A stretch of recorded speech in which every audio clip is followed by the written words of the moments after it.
Hello viewers, कैसे हो आप सभी।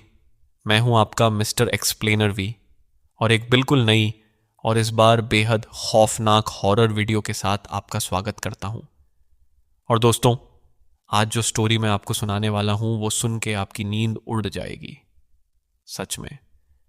क्योंकि ये सिर्फ एक हॉरर मूवी नहीं है, ये एक ऐसी कहानी है जिसमें एक पॉडकास्ट है, कुछ रहस्यमयी ऑडियो रिकॉर्डिंग्स हैं और एक ऐसी डेमोनिक एंटिटी है जो स्पेसिफिकली प्रेग्नेंट औरतों को अपना शिकार बनाती है।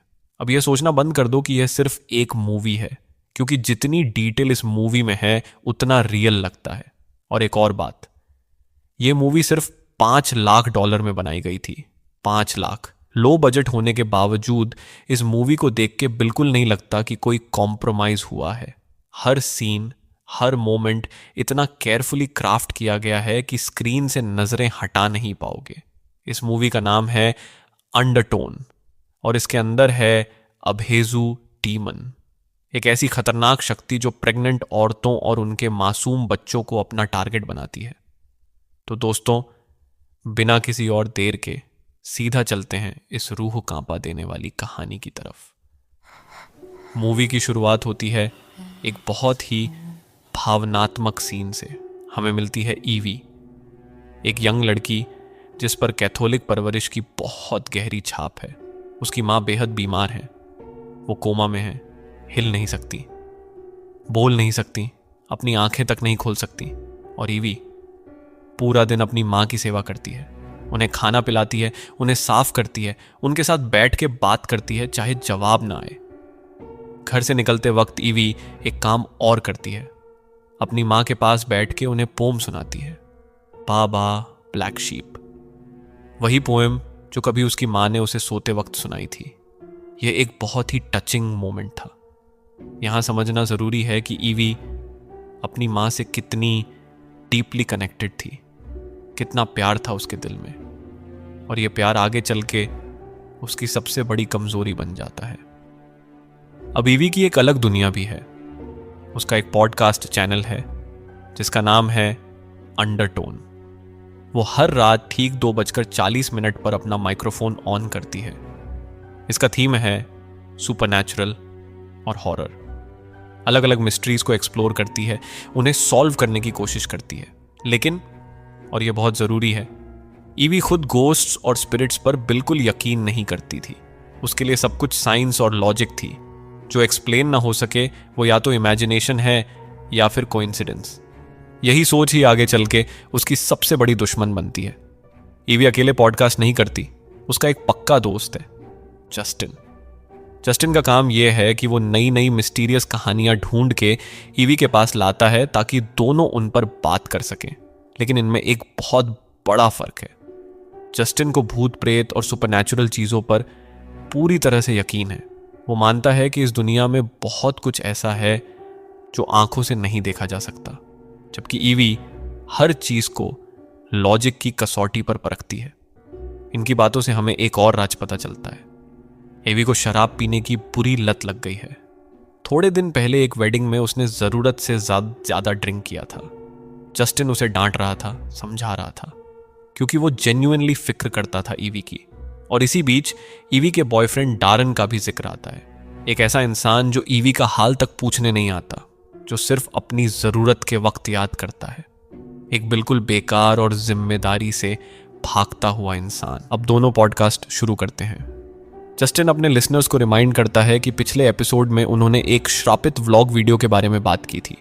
वो वीडियो इतनी डेंजरस थी कि उसे देखने वाले सोचो एक बार, पूरे 92 व्यूवर्स ने खुद को खत्म कर लिया था। और सिर्फ इतना ही नहीं, उनमें से हर एक ने अपने कान काट के उस व्लॉग वीडियो के हेडक्वार्टर्स में डिलीवर किए थे अपने अंत तक जाते वक्त। सिर्फ इतना सुन के ही बदन में कंपन आती है। और बिल्कुल वैसे ही ईवी वो कर्स्ड वीडियो ढूंढ के प्ले करने लगती है। लेकिन जस्टिन के बहुत कहने पर वो रुक जाती है। फिर जस्टिन कहता है कि उसके पास एक नई और बहुत ही दिल को हिला देने वाली स्टोरी आई है। यह स्टोरी 10 ऑडियो फाइल्स में छुपी हुई है। यह फाइल्स जस्टिन को किसी रैंडम लेटर्स वाली ईमेल आईडी से आई थी। उसने वो फाइल्स और मैसेज ईवी को फॉरवर्ड कर दिया। जब ईवी ने वो मैसेज पढ़ा तो उसमें लिखा था, सारी ऑडियो फाइल्स को प्ले मत करना। सब्जेक्ट था अटोनमेंट ऑफ टेनेंट, मतलब एक किराएदार का प्रायश्चित। यहाँ एक चीज़ रिमेंबर करना दोस्तों, उस रैंडम ईमेल आईडी का नाम। आगे चल के इसका एक बहुत बड़ा और रात को जागता रखने वाला ट्विस्ट सामने आएगा। इतनी बड़ी और सीधी वार्निंग के बावजूद, क्योंकि यही तो इंसान करता है, जस्टिन और ईवी पहली रिकॉर्डिंग लाइव प्ले करना शुरू कर देते हैं। ये रिकॉर्डिंग एक कपल की थी, जैस्मिन और माइक की। माइक रात को जैस्मिन की सारी आवाज़ें रिकॉर्ड किया करता था, क्योंकि जैस्मिन नींद में बातें करती थी, लेकिन जैस्मिन को माइक पर यकीन नहीं था। लगता था जैसे वो उसे पागल साबित करना चाहता है। जस्टिन रिकॉर्डिंग को आगे करता है और सुनाई देता है जैस्मिन नींद में लंदन ब्रिज पोयम गा रही थी, धीमी आवाज में, बेख्याली में। और पहली रिकॉर्डिंग यहाँ खत्म हो जाती है। दूसरी रिकॉर्डिंग में माइक बता रहा था कि अब जैस्मिन को उसके ऊपर पूरा यकीन हो गया था। रिकॉर्डिंग आगे चलाई तो पता चला जैस्मिन नींद में चल रही थी और वो कोई पोम सुन रही थी, लेकिन रिवर्स में, सीधी धुन को उलटा सुन रही थी। दूसरी रिकॉर्डिंग भी यहाँ खत्म। ईवी ने जस्टिन को बताया कि वो लंदन ब्रिज पोएम थी जो जैस्मिन रिवर्स में सुन रही थी। जस्टिन ने एक और रोंगटे खड़े करने वाली बात बताई। उस रिवर्स्ड पोएम में बच्चों की आवाजें थी जो बोल रही थी, माये किल ऑन। यह सुन के सच में रूह कांप जाती है। ईवी ने कहा उसने कुछ नहीं सुना, लेकिन उसका चेहरा कुछ और बोल रहा था, कुछ जो वो छुपाना चाहती थी। जस्टिन ने ईवी को लंदन ब्रिज पोएम की असली और बहुत ही भयानक हिस्ट्री ढूंढने को कहा। रिसर्च करने पर ईवी को पता चला कि यह पोएम मिडिल एज लंदन के एक दुख भरी कहानी पर बेस्ड थी। एक क्वीन थी, एलेनर, उसके 9 बच्चे थे और वो सब बचपन में ही मर गए, एक के बाद एक। सोचो उस माँ का दर्द, 9 बच्चे, 9 बार वो टूट गई होगी। जब लंदन ब्रिज बन रहा था, क्वीन एलेनोर ने कंस्ट्रक्टर्स को हुक्म दिया कि अनाथ बच्चों को उस ब्रिज की नींव में दफना दिया जाए। उसका मानना था कि बिना सैक्रिफाइस के ब्रिज गिर जाएगा।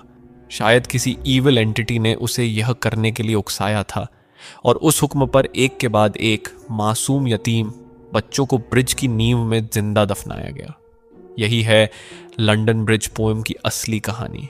फिर जस्टिन ने बाबा ब्लैक शीप पोएम को रिवर्स में प्ले किया ईवी के लिए। उसमें भी एक हिडन मैसेज थी। तब जस्टिन ने बाबा की हिस्ट्री भी बताई। बहुत पहले एक किसान था जिसके पास बहुत सारी भेड़ें थीं। एक दिन अचानक उन सभी भेड़ों की ऊन काली हो गई। उस जमाने में काली ऊन कोई नहीं खरीदता था क्योंकि उसे डाई नहीं किया जा सकता था। किसान और उसका पूरा परिवार वो ऊन नहीं बेच पाए और धीरे धीरे भूख से मर गए सबके सब। पास के गांव के लोगों ने देखा कि वो काली भेड़ें उस किसान और उसके घर वालों को खा रही थी जिन्हें वो पालते थे। सब मानते हैं कि इसमें किसी डेमोनिक एंटिटी का हाथ था। अब दोनों ने तीसरी रिकॉर्डिंग प्ले की। उसमें पता चला कि माइक और जैस्मिन के घर की टैप अपने आप चल गई थी रात को, और उसी वक्त, बिल्कुल उसी वक्त, ईवी को भी अपने घर के अंदर से अजीब अजीब आवाज़ें आने लगीं।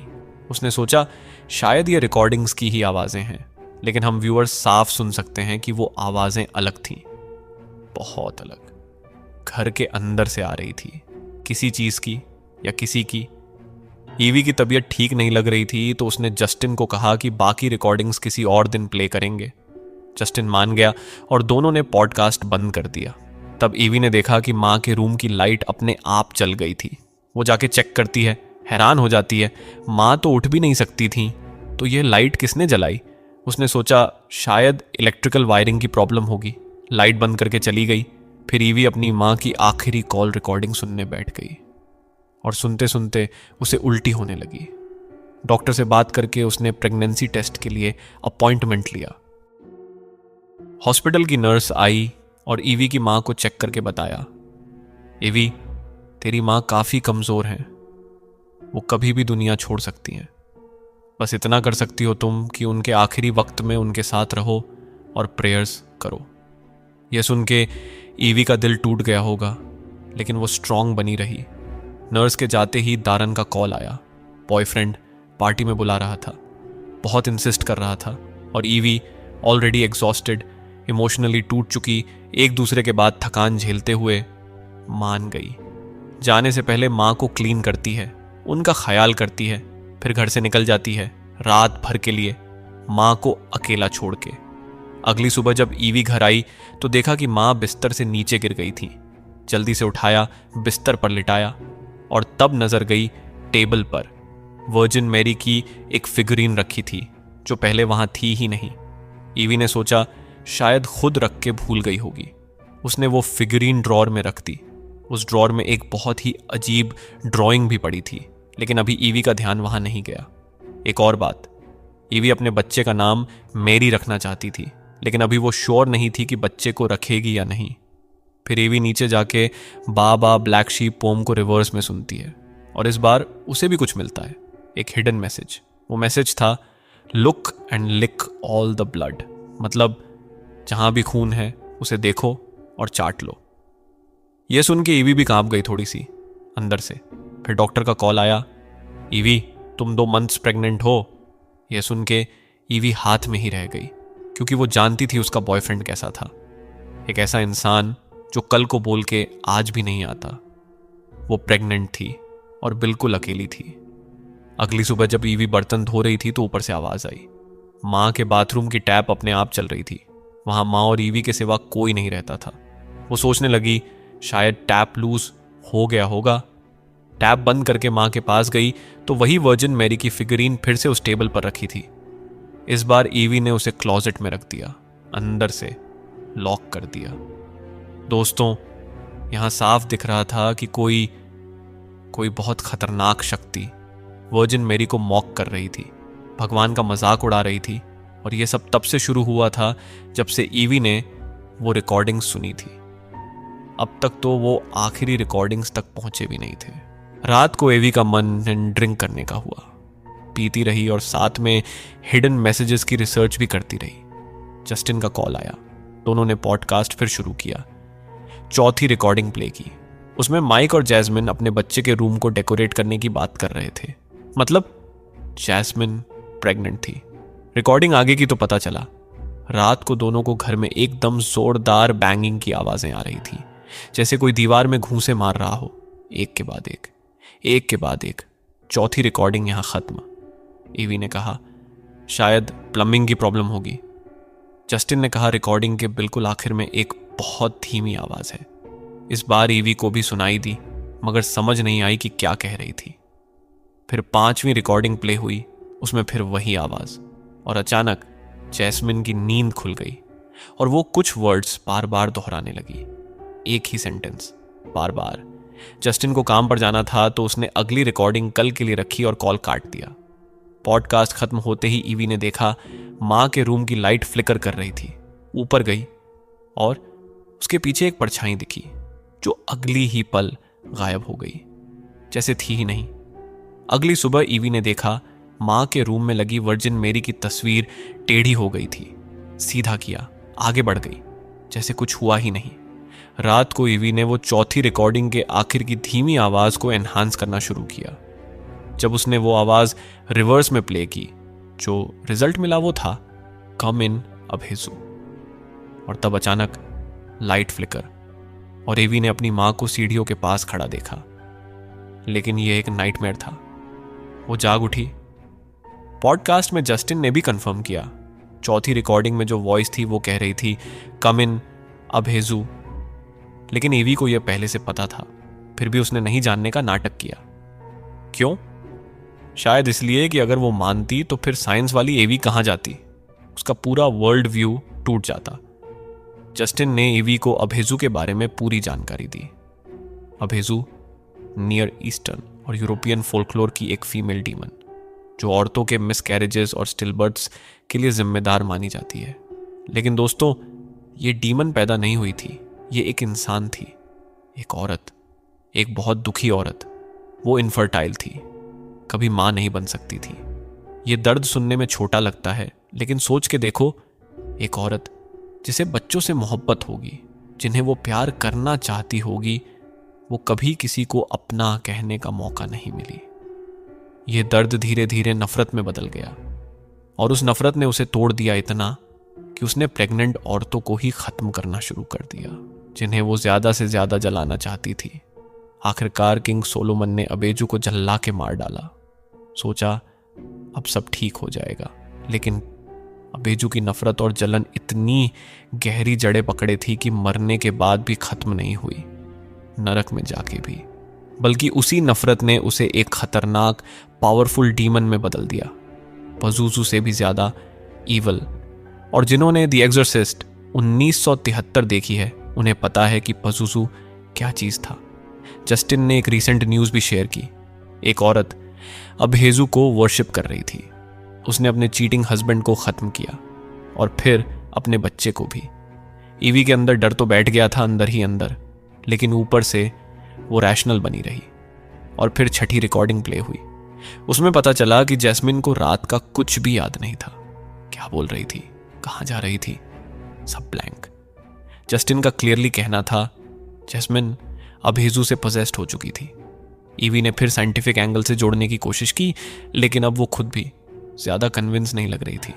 7वीं रिकॉर्डिंग में माइक रात को उठा, जैस्मिन वहां नहीं थी। फिर एक बच्चे के रोने की आवाज, फिर नीचे से जैस्मिन के जोर जोर से रोने की आवाज। माइक भाग के नीचे गया।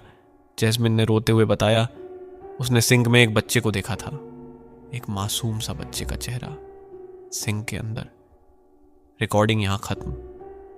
तब जस्टिन ने एक और शॉकिंग बात बताई। उसने उस पर्सन को ईमेल की थी जिसने रिकॉर्डिंग्स भेजी थी, लेकिन उसने अपना अकाउंट डिलीट कर दिया। और सबसे बड़ी बात, वो ईमेल आईडी कोई रैंडम नंबर्स नहीं था, वो था कम इन अबेजू उल्टा लिखा हुआ। ईवी को जस्टिन का प्रैंक लग रहा था, लेकिन जस्टिन बिल्कुल सीरियस था और डरा हुआ था, क्योंकि उसने कुछ भी प्लान नहीं किया था। 8वीं रिकॉर्डिंग प्ले हुई। माइक और जैस्मिन को फिर से बैंगिंग की आवाजें। दूसरे रूम में बा बा ब्लैक शीप का सॉन्ग। माइक चेक करने गया। जैस्मिन चिल्लाई, वो भाग के गया। जैस्मिन ने किसी को देखा था। रिकॉर्डिंग यहां खत्म। जस्टिन बता रहा था कि उसने कम इन अबेजू बैकवर्ड सर्च किया। एक साइकाइट्रिस्ट का केस फाइल मिला। 2 फीमेल पेशेंट्स थीं, दोनों कम इन अबेजू बैकवर्ड लिख के रैंडम नंबर्स पर ईमेल करती थी। एक पेशेंट ने अपने 2 महीने के बच्चे को सिंक में डुबो के मार दिया। दूसरी पेशेंट 5 महीने प्रेग्नेंट थी, उसने खुद को खत्म कर लिया। दोनों अबेजू को पूछती थी और एवी वो उस पाथ पर ऑलरेडी खड़ी थी। वो नहीं जानती थी, लेकिन हम जानते थे। अब एवी सीरियसली डर गई थी। जस्टिन ने कहा अगले फ्राइडे बाकी 2 रिकॉर्डिंग्स प्ले करेंगे, पॉडकास्ट बंद। ईवी माँ के रूम में गई तो बाथरूम की लाइट फिर अपने आप जल गई। ईवी इतनी डर गई कि उसने सिर्फ बाथरूम का दरवाजा लॉक करके वहां से भाग गई। दरवाजे के अंदर क्या था उसने देखना तक नहीं चाहा। कुछ दिन बाद ईवी ईयरबड्स लगा के मेडिटेशन म्यूजिक सुन रही थी। अचानक बहुत भयानक हेलुसिनेशंस आने लगे।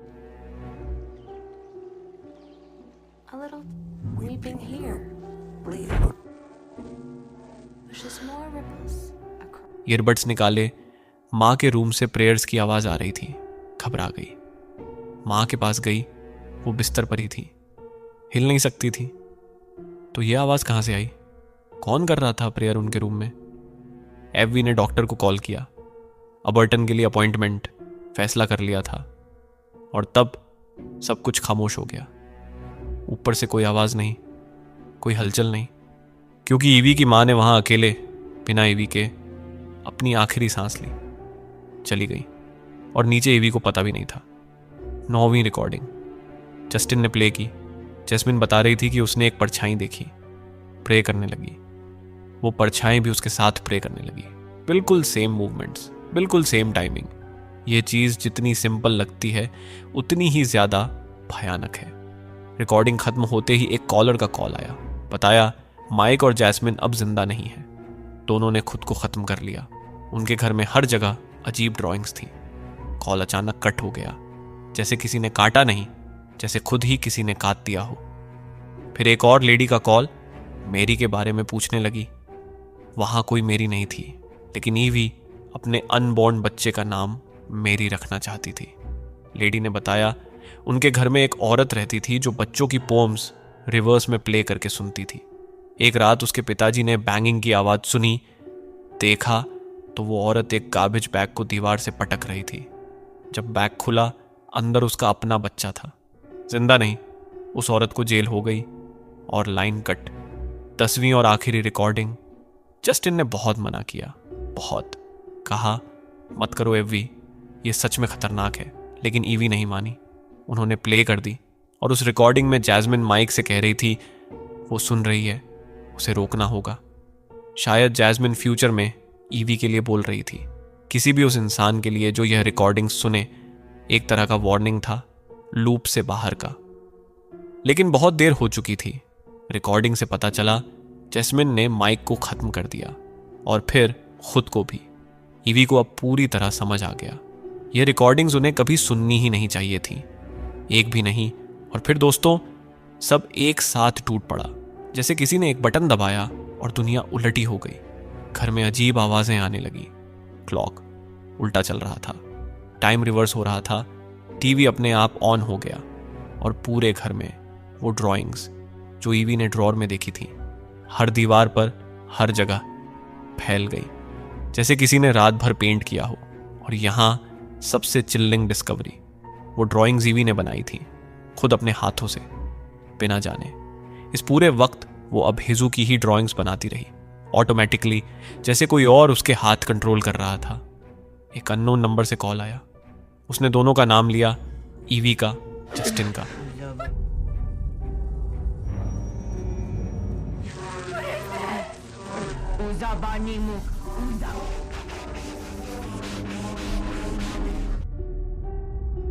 ईवी ने सोचा जस्टिन का प्रैंक होगा, लेकिन वो लेडी बोली इन रिकॉर्डिंग्स को प्ले करके अभेजू को कभी नहीं बुलाना चाहिए था।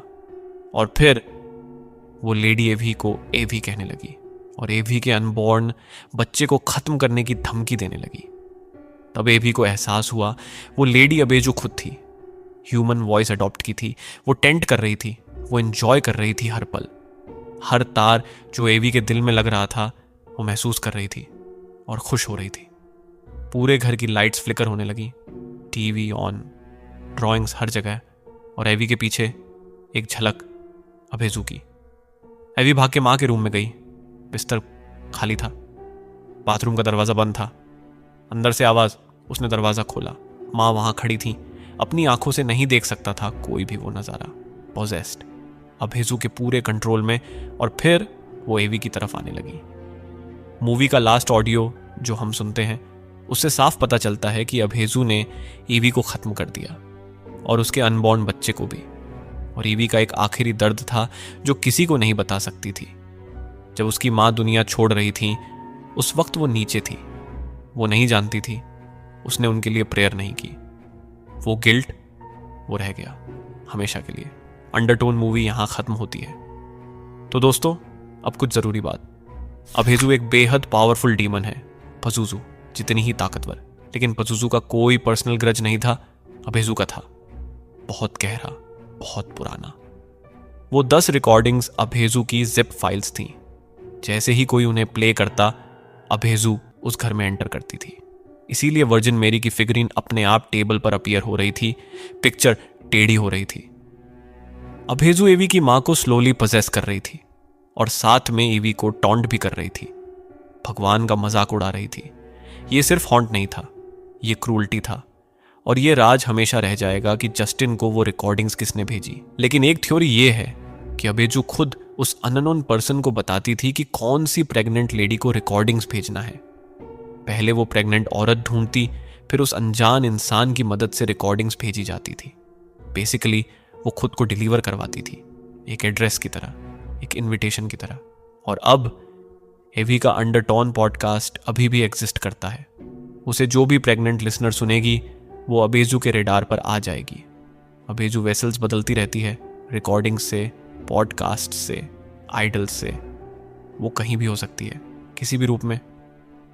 तो दोस्तों, ये थी अंडरटोन फिल्म की पूरी और असली कहानी।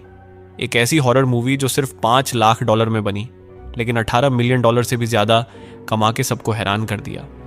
और सबसे बड़ी बात, इसे देख के बिल्कुल नहीं लगता कि ये लो बजट फिल्म है। ये पक्का आगे जाके एक कल्ट क्लासिक बन जाएगी। अब मैं आपसे एक सवाल पूछना चाहता हूं। अगर आपके पास भी कोई मिस्टीरियस ऑडियो फाइल्स आए जिस पर लिखा हो सारी फाइल्स प्ले मत करना, तो क्या आप उन्हें प्ले करते या नहीं? कमेंट में बताओ, मैं सच में जानना चाहता हूं। और यह भी बताओ, क्या आपके साथ कभी कुछ ऐसा हुआ है जो आप एक्सप्लेन नहीं कर सके? कोई आवाज, कोई परछाई, कोई चीज जो वहां थी ही नहीं?